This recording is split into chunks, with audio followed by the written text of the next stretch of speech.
तो हेलो दोस्तों, मैं प्रिंस और आज की वीडियो सच में बहुत ज़्यादा कमाल की होने वाली है क्योंकि आज हम बात करेंगे क्यों एक पैंडेमिक या रिसेशन एक परफेक्ट टाइम होता है किसी भी नए स्टार्टअप को स्टार्ट करने के लिए या स्टॉक मार्केट में इन्वेस्ट करने के लिए। आपको याद होगा जब 2020 में जब ये कोरोना वायरस बहुत ही गंदे तरीके से इंडिया में फैलना स्टार्ट हुआ था, मतलब इंडिया की तो बहुत ज़्यादा ख़राब सिचुएशन हो गई थी, हर जगह लॉकडाउन लग गए थे।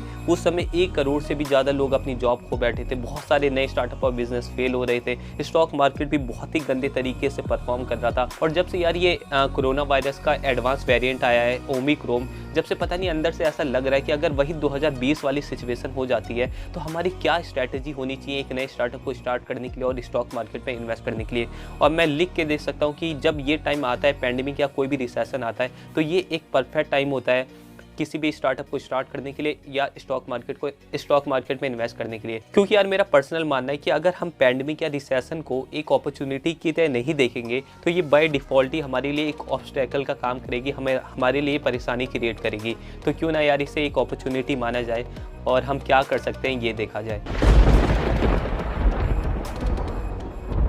तो देखो यार, मैं बिल्कुल भी घुमा फिरा के बात नहीं बोलूँगा। किसी भी पैंडेमिक या रिसेशन में या किसी भी इकोनॉमिक क्राइसिस में एक नया स्टार्टअप स्टार्ट करना सच में बहुत ज़्यादा आसान काम होता है। क्योंकि जब भी कोई नया पैंडेमिक या रिसेशन आता है तो लोगों के सोशल बिहेवियर में एक बहुत बड़ा चेंज आता है। जब सोशल बिहेवियर में चेंज आता है तो नई नई प्रॉब्लम्स आती है, और जब नई प्रॉब्लम्स आती है तो वहाँ आपके लिए बहुत सारी अपॉर्चुनिटी निकल के आती है।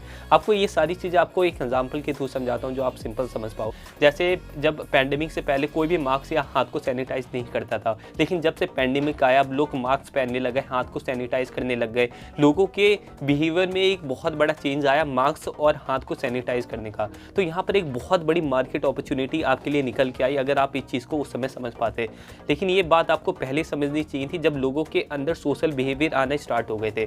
आपको दूसरा एग्जांपल देता हूं जिससे आप और अच्छे तरीके से समझ पाओगे। तो जब 2020 में लॉकडाउन लग गया था, लोग अब घर पे बैठे हुए थे, लोग बहुत ज़्यादा बोर हो रहे थे, तो उस समय आपने एक चीज़ नोटिस की होगी कि मूवीज़ और जो वेब सीरीज़ है इनकी डिमांड बहुत ज़्यादा बढ़ रही थी, अब लोग बहुत ज़्यादा देख रहे थे। तो इससे क्या हो रहा था कि नेटफ्लिक्स और अमेज़ॉन प्राइम जैसे जो OTP प्लेटफॉर्म है इनकी ग्रोथ बहुत ही तेज़ी से हो रही थी।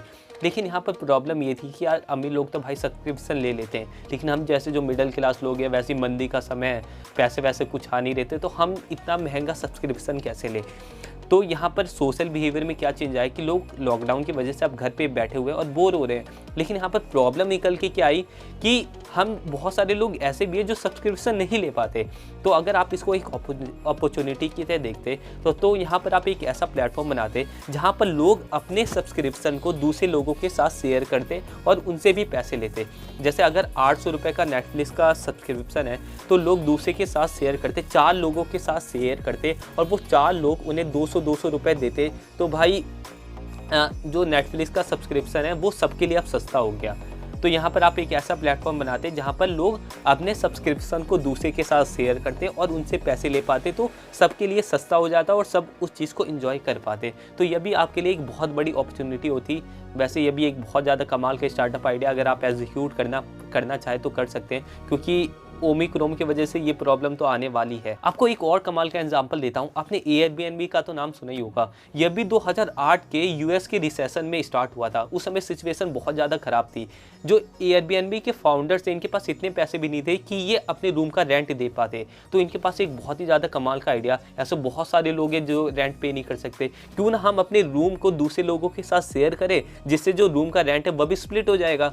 तो इस तरीके से 2008 में एयरबीएनबी का इनको आइडिया आया। तो हमेशा याद रखना, जब भी कोई पैंडेमिक या रिसेशन आए आपके पास 2 ऑप्शन है, या तो आप उसे एक अपॉर्चुनिटी की तरह देखो या आप ऑब्स्टेकल की तरह देखो और परेशान होते रहो। तो क्यों ना यार उसे एक अपॉर्चुनिटी माने और कुछ कमाल का क्रिएट करें। तो दोस्तों अब बात करते हैं स्टॉक मार्केट की। आखिर क्यों पैंडेमिक या रिसेशन एक परफेक्ट टाइम है स्टॉक मार्केट में इन्वेस्ट करने के लिए और हमारी क्या स्ट्रैटेजीज होनी चाहिए। और यार इसको मैं थोड़ा सिंपल ही रखूंगा क्योंकि ये स्टॉक मार्केट लोगों को बहुत ज़्यादा कॉम्प्लेक्स लगती है, तो मैं इसको थोड़ा सिंपल रखूंगा। तो स्टार्ट करते हैं एक बिल्कुल बेसिक क्वेश्चन के साथ। आपको क्या लगता है किसी भी कंपनी के स्टॉक कब बढ़ते होंगे? बेशक जब बढ़ते हैं जब उसकी डिमांड बहुत ज़्यादा हाई हो जाती है, बिल्कुल सिंपल है। लेकिन आप स्टॉक मार्केट से कैसे पैसे कमाते हो? जब आप उसे बहुत ही लो प्राइस में खरीदते हो और उस स्टॉक को बहुत ही हाई प्राइस में बेचते हो, तभी तो आप स्टॉक मार्केट से पैसे कमाते हो। बिल्कुल सिंपल है ये भी। लेकिन यहाँ सबसे बेहतरीन सवाल ये होगा कि आपको वो स्टॉक कब लो प्राइस में मिलेगा? जब उस स्टॉक की डिमांड बहुत कम हो जाएगी और लोग उसे बेचेंगे, तभी तो वो बढ़िया स्टॉक आपको लो प्राइस में मिलेगा। बिल्कुल सिंपल है। बस यही तो मैं आपको समझाना चाह रहा हूँ कि जब भी यह पैंडेमिक या रेसेशन आता है तो लोग बहुत ज़्यादा पैनिक हो जाते हैं, अपने बढ़िया से बढ़िया स्टॉक भी सेल करने लगते हैं, जिससे उस बढ़िया स्टॉक का प्राइस बहुत ज़्यादा लो हो जाती है, उसकी डिमांड कम हो जाती है और आपको बढ़िया से बढ़िया स्टॉक पैंडेमिक या रिसेशन में बहुत ही सस्ते में मिल जाते हैं। लोगों को यहाँ पर एक बात समझ में नहीं आती कि मार्केट चाहे कितना भी क्रैश हो जाए, जो अच्छे स्टॉक्स होते हैं, जो अच्छे कंपनी के स्टॉक होते हैं, वो हमेशा बाउंस बैक करते ही करते हैं। और आपके पास एक बहुत बड़ी अपॉर्चुनिटी होती है कि पैंडेमिक या रिसेशन में आप बढ़िया से बढ़िया स्टॉक आपको बहुत ही अच्छे डिस्काउंट में मिल जाते हैं, आप उन्हें लो प्राइस में खरीद सकते हो और जब मार्केट बाउंस बैक करेगा तो आप उसे बहुत ही अच्छे प्राइस में बेच भी सकते हो। तो आप यहाँ पर अंधा प्रॉफिट भी कमा सकते हो।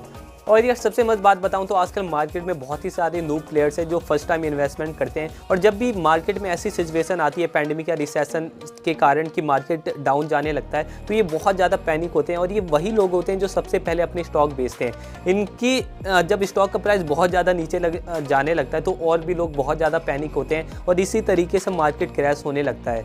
तो हमेशा याद रखना कि जब लोग ग्रीडी हो तब आप इन्वेस्ट ना करें, जब लोग डरे हुए हों तब आप इन्वेस्ट करें, तो वही आपके लिए एक बेस्ट इन्वेस्टमेंट होगी जहां पर आपको अच्छे से अच्छे स्टॉक बहुत ही लो प्राइस में मिल जाएंगे। तो एक लेसन जो हमेशा आपको याद रखना है, कभी भी रिसेशन या पैंडेमिक या किसी भी टाइप का इकोनॉमिक क्राइसिस आ जाए तो आपके पास दो ऑप्शन है, या तो आप उसे एक अपॉर्चुनिटी की तरह देखो या आप उसे एक ऑब्स्टैकल मान लो। अपॉर्चुनिटी की तरह देखोगे तो आपको बहुत सारी चीज़ें दिखेंगी, जैसे प्रॉब्लम्स, नई प्रॉब्लम्स दिखेंगी जिसे आप सॉल्व करके अपना एक नया स्टार्टअप स्टार्ट कर सकते हो। स्टॉक मार्केट में आपको बहुत सारी अपॉर्चुनिटी दिखाई देगी। अगर आप एक ऑब्स्टैकल की तरह लोगे तो आप भी एक भीड़ का हिस्सा बन जाओगे जहाँ पर आपको बस प्रॉब्लम ही प्रॉब्लम दिखाई देगी और आपके साथ कुछ भी पॉजिटिव नहीं होगा। तो हमेशा याद रखना दो ऑप्शन है, या तो अपॉर्चुनिटी की तरह देखो या एक ऑब्स्टैकल मान लो और पछताते रहो। तो बस आज की वीडियो को यहीं ख़त्म करते हैं, मिलते हैं अगली वीडियो में। उम्मीद है कि आपको वीडियो अच्छी लगी होगी, और वीडियोस भी आप मेरे देख सकते हो। तो मिलते हैं, बाय।